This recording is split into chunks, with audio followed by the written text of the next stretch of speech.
So, Dr. Joe Dispenza. I mean, his stuff is so great. I really want to try to show it too. So it'll take a moment to come up. But he's in the movie Heal, briefly. That's available on Netflix. And he tells a personal story, clearly, articulately, in a very interesting way that shows the psychosomatic process using it basically at the psychological level. Very good stuff. And here in this video, the scientific proof that you can heal yourself. 10 minutes. Here, I'll show you. A saline injection or perform some false surgery or treatment, and a certain percentage of those people will accept, believe, and surrender to the thought that they're getting the actual substance or treatment, and they begin to program their autonomic nervous system to make the exact pharmacy of chemicals equal to the substance that they think they're taking. So then it begs the question, is it the inert placebo that's doing the healing, or is it the body's innate capacity to heal by thought alone? Because that pill is a symbol of possibility. All it is a symbol. The doctor says, this is a great new drug that's going to help with depression. And the person begins to think about the idea that they could get better. Okay, so that's a little bit of his video there. Excellent stuff. And so, Dr. Gail Ironson at the University of Miami, in Barbara Bradley Haggerty's book, yes, Fingerprints of God. In an NPR, it's actually, I guess, a selection is put in NPR, in an NPR article, or a series of NPR articles.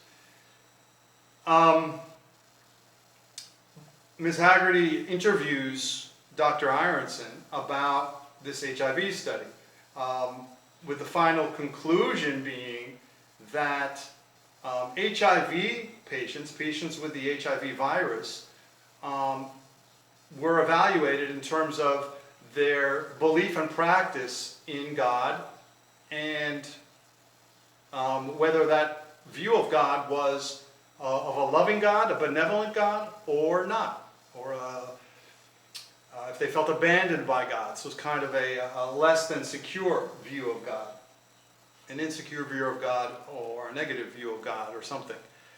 And the people with a loving view of God, the view of a loving God who felt embraced by God, demonstrated a 4.5 times more vigorous immune response, and I guess the same decrease, so the increase in white blood cell counts, CD4 cells specifically, and a decrease in viral loads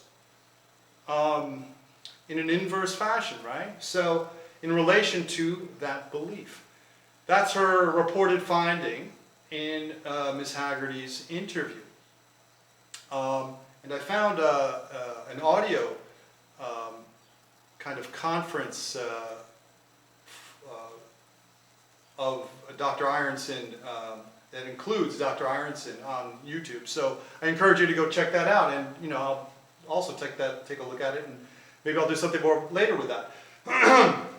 Okay, so that's a wonderful study.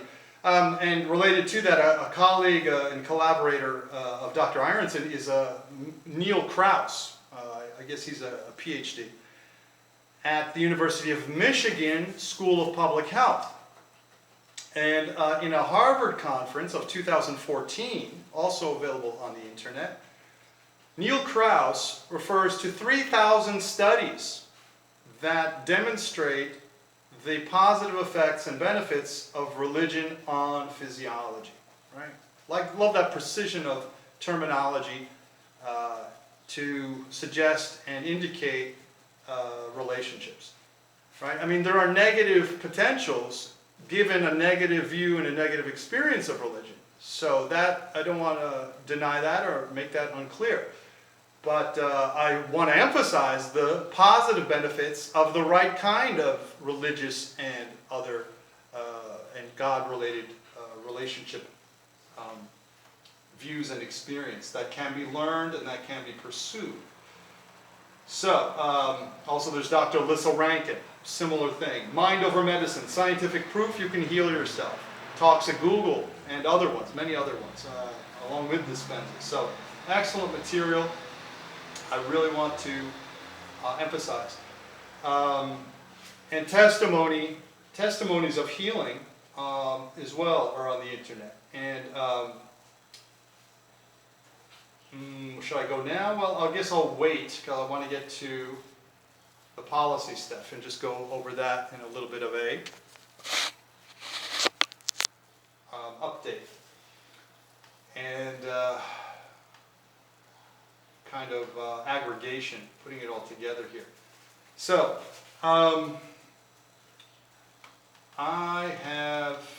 so I found I've been developing my own understanding in the last few days as we've been going along, right? I've got my degree in bioanthro, and I'm focusing on the relationship between science and religion these days as a writer and philosopher, social philosopher. And I've got my degree in international relations, which gives me, has reinforced and deepened a lot of my perceptions about important things related to this kind of subject now. So I've been developing my thinking about this as I've been researching and thinking and conversing with my wife and so on. And so I finally found this article the other day at deutschewelt.com, Defeating Coronavirus at What Cost? Okay, so there have been a few articles by financially minded people, probably business people, and the worst of all, people like Trump, these extremist business people who confuse things and negate the value of any economic understanding they might have because of their inhumane other attitudes. So, as the same here in Brazil with the president here, Bolsonaro. So, an economic or socioeconomic analysis of a public health response is a very interesting thing. Now,